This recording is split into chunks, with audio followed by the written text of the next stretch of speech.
La misericordia non può rimanere indifferente davanti alla sofferenza degli oppressi. La miséricorde ne peut rester indifférente face aux souffrances des oppressés, face aux cris de ceux qui subissent la violence, qui sont réduits en esclavage, qui sont condamnés à mort. C'est une douloureuse réalité qui afflige chaque époque, y compris la nôtre. Et cela arrive souvent, que nous soyons impuissants, que nous soyons tentés d'endurcir notre cœur et de passer à autre chose. Dieu, au contraire, n'est pas indifférent. Il ne détourne jamais le regard sur la douleur humaine. La miséricorde a nouvellement guidé les pensées du pape François durant la catéchèse de l'audience générale. Aux fidèles réunis place Saint-Pierre, le souverain pontife a expliqué que l'année jubilaire extraordinaire est une occasion profitable pour se retrouver, pour se pardonner, surtout dans les familles. C'est le moment juste pour devenir médiateur de miséricorde, pour ouvrir le cœur à Dieu le Père, en recueillant l'hérédité et en répandant dans le monde son amour. La miséricorde de Dieu, en fait, agit toujours pour sauver, tout le contraire de ceux qui agissent pour assassiner, ceux qui font les guerres. En tant qu'enfants de Dieu, a ajouté le pape, nous sommes des joyaux précieux dans les mains du Père, des instruments de miséricorde et de charité dans les déserts contemporains. È così che comincia la storia di Mosè come mediatore di liberazione per il popolo. La traditionnelle rencontre du mercredi s'est clôturée par un spectacle offert par les représentants des divers cirques présents à Rome. En les remerciant pour leur exhibition, le pape François a remarqué que leur travail promeut la beauté qui fait du bien à l'âme et rapproche de Dieu.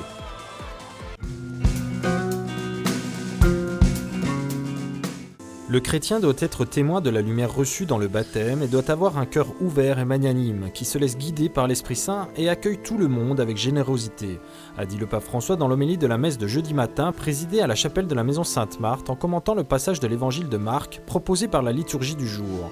Étaient présents chacun des prêtres qui ont fêté avec le pape François les 50 ans de leur ordination. Il cuore cristiano è magnanimo. Le cœur chrétien est magnanime. Il est ouvert, toujours. Ce n'est pas un cœur qui se ferme dans son propre égoïsme. Ou du moins il est, jusqu'ici ou jusque-là. Si misura fino a qui, fino a qua. Quando tu entri in questa luce, quand tu entres dans cette lumière de Jésus, quand tu entres dans l'amitié de Jésus, quand tu te laisses guider par l'Esprit Saint, le cœur devient ouvert, magnanime. Spirito Santo, il cuore viene aperto, magnanimo.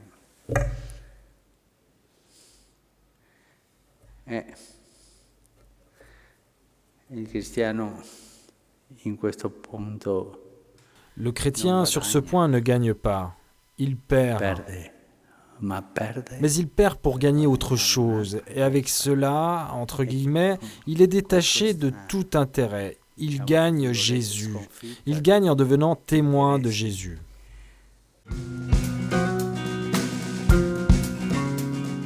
Les applications biotechnologiques en matière médicale ne peuvent jamais être utilisées de la manière préjudiciable pour la dignité humaine et ne doivent pas non plus être guidées uniquement à des fins industrielles et commerciales. En rencontrant au Vatican les membres du Comité national pour la bioéthique, le pape François a rappelé l'importance fondamentale pour l'intégrité de l'être humain et la préservation de la santé de la conception à la mort naturelle de considérer la personne dans sa singularité, toujours comme objectif et jamais simplement comme moyen. C'est essentiel de ne pas perdre de vue la dignité de l'être humain, même si le rythme accéléré des développements des sciences et des technologies biologiques et médicales risque d'égarer chaque référence qui ne soit pas l'utilité et le profit. En rappelant que l'Église ne revendique aucun espace privilégié dans ce champ, mais en défendant que l'Évangile promeut la recherche du vrai, du bien et du beau dans les questions complexes humaines et éthiques, le souverain pontife a approfondi 3 domaines, la dégradation de l'environnement, les conflits internationaux et l'attention aux personnes les plus faibles et les plus désavantagées qui ont des difficultés à faire entendre leur voix ou ne le peuvent pas encore ou ne le peuvent plus. Il tema della disabilità e dell'emarginazione dei soggetti vulnerabili in una società protesa alla competizione Le thème du handicap et de l'exclusion des personnes vulnérables dans une société portée vers la compétition et l'accélération des progrès, tel est le défi afin de contrecarrer la culture du déchet qui a tant d'expressions aujourd'hui, parmi lesquelles les embryons humains qui sont comme du matériel jetable, et de même les personnes malades et âgées qui se rapprochent de la mort.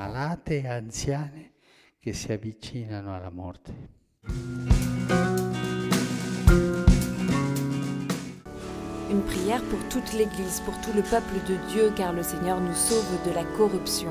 C'est ainsi que le pape a conclu l'homélie de la messe célébrée à la chapelle de la Maison Sainte-Marthe, après avoir commenté le passage de la Bible de David et Bethsabée. C'est le comportement qu'adopte le roi David lorsqu'il tombe amoureux de Bethsabée, la femme de l'un de ses lieutenants, Urias. David met en place un plan pour couvrir l'adultère et le fait mourir. Mais il demande pardon en se disant « c'est moi qui l'ai fait mourir ». Faire mourir un homme juste pour couvrir son péché. C'est ainsi qu'il passa du péché à la corruption, qui est le péché le plus facile pour nous tous, car le diable nous fait oublier le besoin du pardon de Dieu.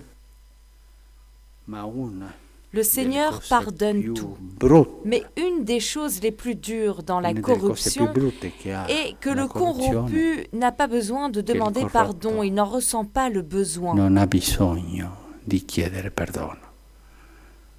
Non si la sente di perdono.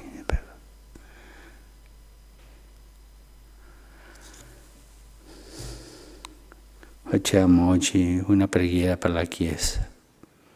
Faisons aujourd'hui une prière pour l'Église, à commencer pour nous, pour le pape, pour les évêques, pour les consacrés et les fidèles laïcs.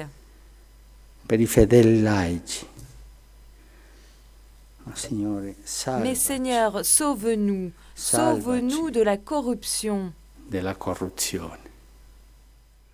Pécheurs, oui Seigneur, nous le sommes tous, mais corrompus jamais. Demandons cette grâce. La miséricorde que nous recevons du Père n'est pas donnée comme une consolation privée, mais comme un don que nous devons partager.